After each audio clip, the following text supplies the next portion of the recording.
So it looks like YouTube is a big supporter for the cop watch community because they don't take down videos with cops. I've never heard of it before. I'd like to learn more if there have been ones that have been taken down.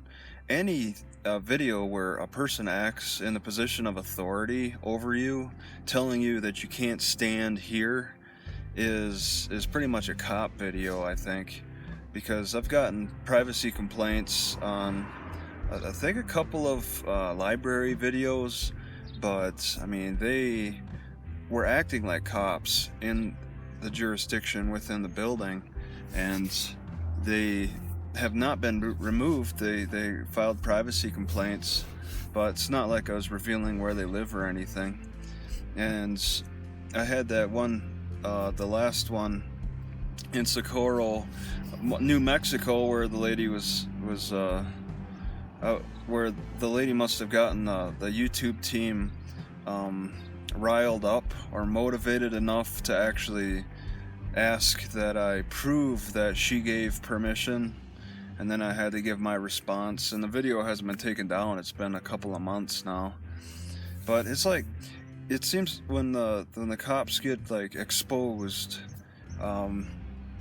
that gets a lot of attention, and the cops know that. In fact, you see videos of cops saying how they've been watching certain cop watchers right on video. They like San Joaquin. Yes, I saw it. I watched, and the cop is like, "Yeah, I watch all your videos, man. It's weird to see your face. It's because San Joaquin doesn't really show his face." The cops are watching, and they're learning that it's probably best not to hold off on releasing videos of incidents. They're more quick to release videos now. More people are demanding the release, but people were demanding release of videos and evidence in the past, but cops seem to held off on releasing the video. Maybe they took the approach like, let's let the public dissent the recency of the issue, the emotions that are built up. Let's let the emotions subside over a few weeks, then we'll release maybe a year later. Now cops are more apt to release right away, and I think that's influenced by YouTube and how the cops can't get any videos suppressed from the public.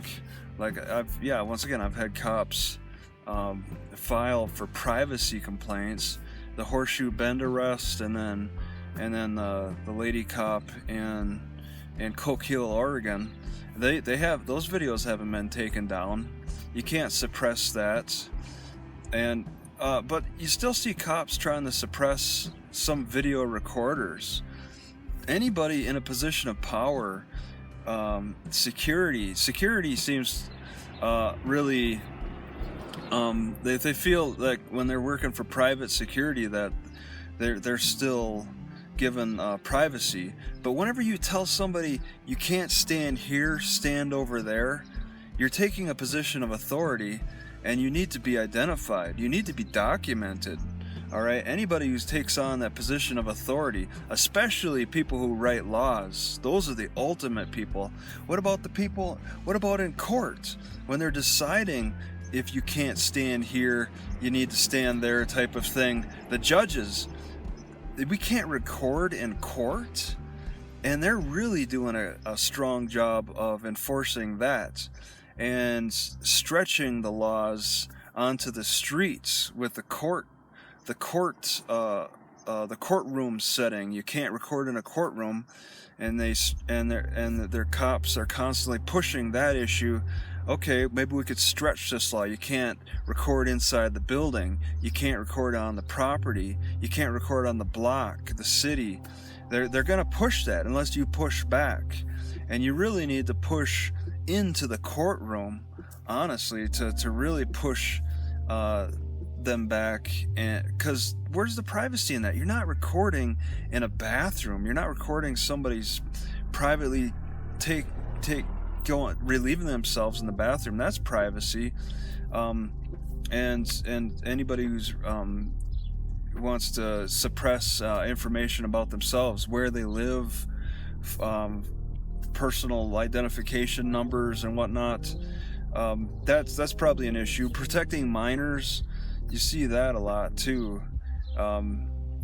But the cops, the law can prosecute minors as adults, so that's kind of a gray area in a way. They say that you can't record children. I would say you can't record children in the bathroom. You can't do that. You can't record privacy issues. That goes along with adults too. But either way, it seems like you see a benefit, a real positive change coming out with YouTube actually standing behind the people who record cops and don't take down the videos when the cops file privacy complaints against those videos. And that seems to be changing how cops approach video releases. They release the videos a lot sooner. Okay, how much are they? They seem to be redacting quite a bit though, so that's an issue. No blood. You can't see any blood still. You can see somebody floating dead in the water. Okay, that's not offensive, but blood splattering off of somebody, that's seeing somebody's head get caved in by a bullet. That's still on the offensive side. You don't normal people don't see that on a daily basis. Okay, and maybe that's what their argument is for being reasonable about protecting the very details that cameras can fully capture. You have to repress the camera's abilities, but it's nice to see that cops are more keen on releasing videos. Like an incident that just happened, like happened yesterday, you'd see the cops releasing it for the next day. Do all these videos pass through the district attorney? They might. Depends on the issue. Especially the cops want to show videos that make them look better than what the private, like the person who is recording as a third person or maybe even a first person. If it makes the cops look bad, they release a video that shows a cop punching a suspect. The cops want to release quicker, like as a response to that video, and show the more of a full context, because they're like camera crews now. They're their own camera crews. They can show like 3 or 4 different angles, and there's people who are happy to put those videos, the timeline of those videos together, like cop police activity or something like that. It's pretty interesting to see how this is all developing. But I mean, there's still a lot of repression going on. Oops, I turned off the camera for 30 seconds, for sensitive information or some weird reasons. So I mean, regardless of how soon the cops are willing to release the information, you gotta keep a battery and some storage space on your camera. You gotta like reserve that just for cops, just for yourself, because I mean, they may be releasing quicker and stuff, but they could go, oops, we didn't get this particular footage because it makes us look bad. And that's a shame that those let's say situations with corruption, those corrupt situations happen. But you got to record for yourself too, and that takes a little bit of effort. Okay, so there's some people who have to rely on the cop video exclusively because they don't have the battery life on their camera, or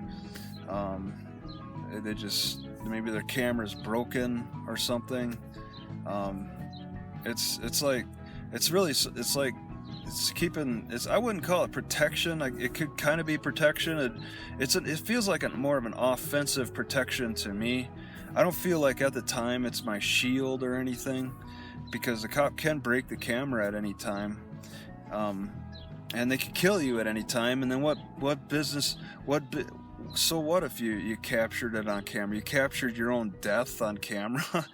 This camera is no defense. Okay, it's more of an offense for later, a later narrative. So, but it's interesting how these acceptances are playing out. There's still some people living in the dark a little bit, and those are the people you want to record. Okay, the people that don't want you recording are more the people that you want to record, because you know they're trying to hide their something that's not right, I would say.